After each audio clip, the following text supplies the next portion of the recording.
최근 들어 전쟁이라는 용어까지 동원하며 부쩍 대남 도발 수위를 높여가고 있는 북한 김정은. 사실 김정은의 이러한 도발이 오금이 저릴 정도로 무서운 것은 아니지만 그래도 두려운 이유는 간첩이라는 존재 때문일 겁니다. 1966년 11월 대한뉴스는 건전지를 다량으로 사는 사람, 구두창이 물에 젖는 것을 피하는 사람, 동네 사람에게 이유 없이 친절하게 행동하는 사람, 달러를 소지하고 일정한 직업 없이 돈을 많이 쓰는 사람, 주소가 없거나 수시로 여행과 이사를 하는 사람을 간첩으로 간주해 간첩 식별 요령을 별도로 안내하기도 했는데 지금이야 어이없는 구별법이지만 당시에는 엄중한 요령이었습니다. 이 때문에 곤욕을 치른 사람이 한둘이 아니니까요. 사실 한국은 안보적으로 굉장한 위협에 노출되어 있습니다. 한국인들과 같은 역사, 같은 언어, 같은 글자, 같은 생김새를 공유한 북한은 이 장점을 이용해 분단 직후부터 엄청난 수의 간첩을 잠입시켰고 지금 이 순간에도 우리 주위에는 분명 간첩은 암약하고 있을 겁니다.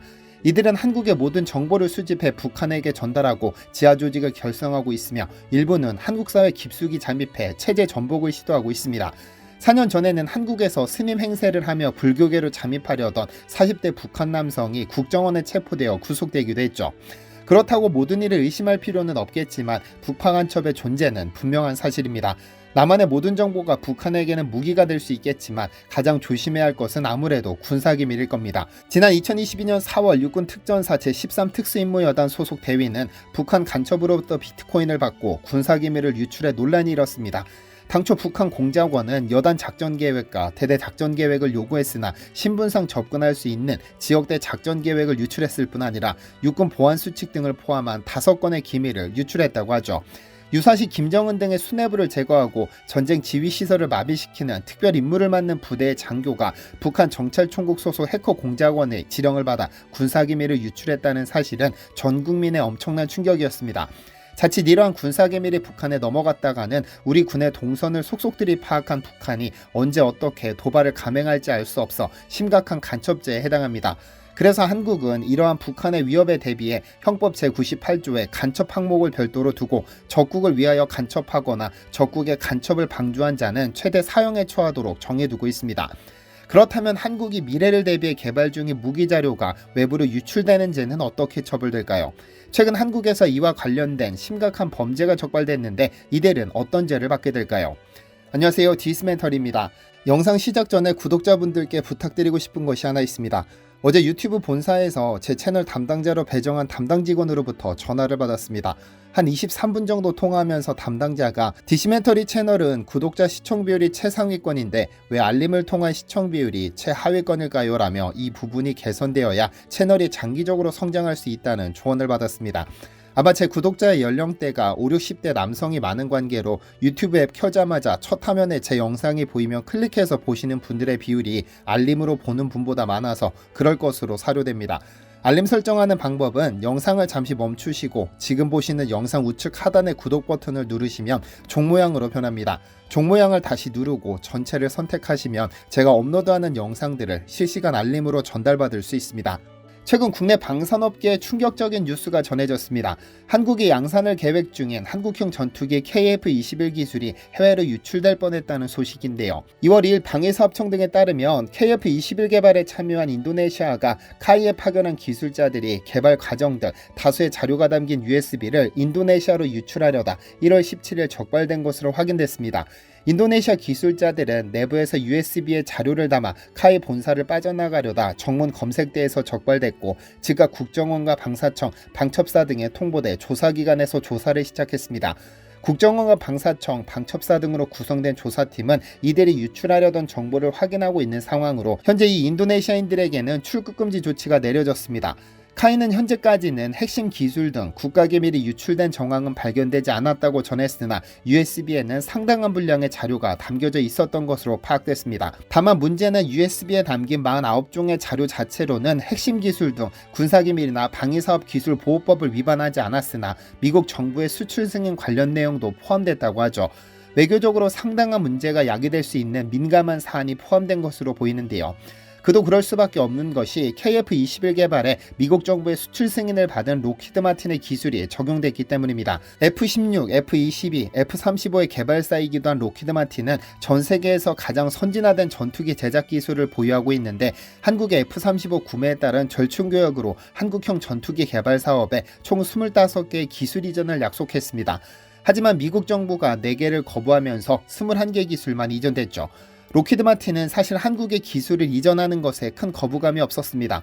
한국과 인연을 맺은 1997년 한국형 훈련기 사업 KTX-2 프로그램에 참여하면서 한국 항공우주산업의 전신에 삼성항공 기술자들을 미국 본토로 불러들여 부품 분류와 계획 수립, 전산 시스템 구축, 설계 관리, 테스트 관리까지 가르쳤죠.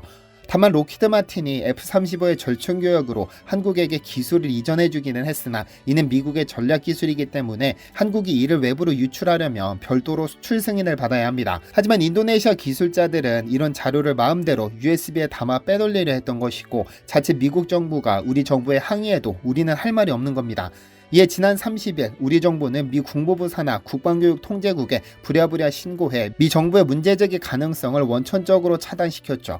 그래서 우리 정부 역시 의도적으로 이번 논란이 확대되는 것을 경계하며 조사를 이어가고 있는 것으로 보입니다.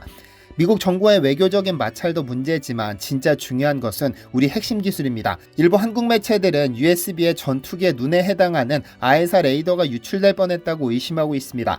아에사 레이더는 1000개가 넘는 송수신 모듈이 독립적으로 작동해 육해공에서 움직이는 모든 표적을 탐지하고 추적하는 레이더입니다. 즉 공중에서 적기를 가장 먼저 식별하고 지상의 타격 목표물을 찾아내는 필수적인 장비입니다. 원래 이는 록히드 마틴이 기술을 이전하기로 했으나 미 정부가 거부하면서 국방과학연구소가 직접 연구 개발을 시작했습니다. 그리고 2017년과 2018년 두 차례의 지상시험 및 점검을 통해 기술 성숙도를 확인한 후 이를 이스라엘의 엘타사로 보내 송수신 장치와 결합해 다양한 테스트를 진행했는데요. 그리고 마침내 KF-X 기체의 앞부분에 실제로 장착시킬 하드웨어가 탄생했습니다. 하지만 소프트웨어가 이를 뒷받침하지 못하면 말짱 도루묵인데 다행히 2020년 한화 시스템 및 소프트웨어를 완성시키면서 KF-21 시제기가 탄생할 수 있었습니다. 그렇다면 저 인도네시아인들에게는 어떤 처벌이 주어지게 될까요? 우선 우리나라에서 외국인이 저지른 범죄이므로 이들은 우리나라에서 처벌을 받습니다. 왜냐하면 대한민국은 형법에 대해 속지주의를 원칙으로 하기 때문입니다. 즉 우리나라 영토 내에서 발생한 범죄에 대해서는 범죄를 저지른 사람의 국적에 관계없이 우리나라 법원에서 재판을 할 수 있고 당연히 처벌도 할 수 있습니다. 그래서 저 두 인도네시아 기술자들에게는 그 내부 자료가 어떤 것이냐에 따라 군사기밀보호법과 방위산업기술보호법이 적용됩니다. 군사기밀보호법에 따르면 그 내용이 누설되면 국가안전보장에 명백한 위험을 초래할 우려가 있는 내용을 적법한 절차를 거치지 않고 탐지하거나 수집하면 최대 10년의 징역에 처하게 됩니다. 또한 방위산업기술보호법에 따르면 방위산업과 관련한 국방과학 기술 중 국가안보 등을 위하여 보호되어야 하는 기술을 외국에서 사용하거나 사용되게 할 목적으로 부정한 방법으로 취득, 사용 또는 공개하는 경우 20년 이하의 징역 또는 20억 원 이하의 벌금에 처하게 됩니다. 다만 사형이나 무기징역 등의 극형은 적용되지 않을 것으로 보입니다. 형법 제98조는 간첩죄에 대해 다루고 있는 바 적국을 위하여 간첩하거나 적국의 간첩을 방조한 자는 최대 사형에 처할 수 있도록 하고 있습니다. 인도네시아의 경우는 우리 적국이 아니므로 간첩죄가 적용되지는 않습니다. 그런데 일부 매체는 우리 정부가 의도적으로 과도한 대응을 자제하고 있는 것 아니냐는 의심의 눈초리를 보내기도 합니다. 왜냐하면 이 기술자들은 인도네시아 정부가 국내로 파견한 기술자들로 이들이 마음만 먹으면 아에사 레이더를 포함한 핵심 기술을 얼마든지 취득할 수 있었습니다. KF-21은 총 개발비 8조 원에 달하는 초대형 사업입니다. 2016년 인도네시아 정부는 시제기 한 대와 일부 기술을 이전받고 인도네시아에서 48대를 생산하는 조건으로 사업비의 약 20%인 1조 7천억 원을 2026년까지 부담하기로 했습니다. 하지만 인도네시아는 다양한 핑계로 분담금 납부를 미뤄오다 현재까지도 1조 원을 내지 않은 상황인데요. 현재 카이에는 인도네시아 기술진 10여 명이 파견돼 있는 상황으로 일각에서는 기술만 탈취하기 위해 의도적으로 미납하는 것 아니냐는 의혹까지 제기하고 있는 상황인데요. 여기에 자료 유출 정황까지 적발되면서 인도네시아와의 협력에서 잡음이 계속 불거지고 있어 앞으로 어떤 식으로 상황이 전개될지 기추가 주목됩니다.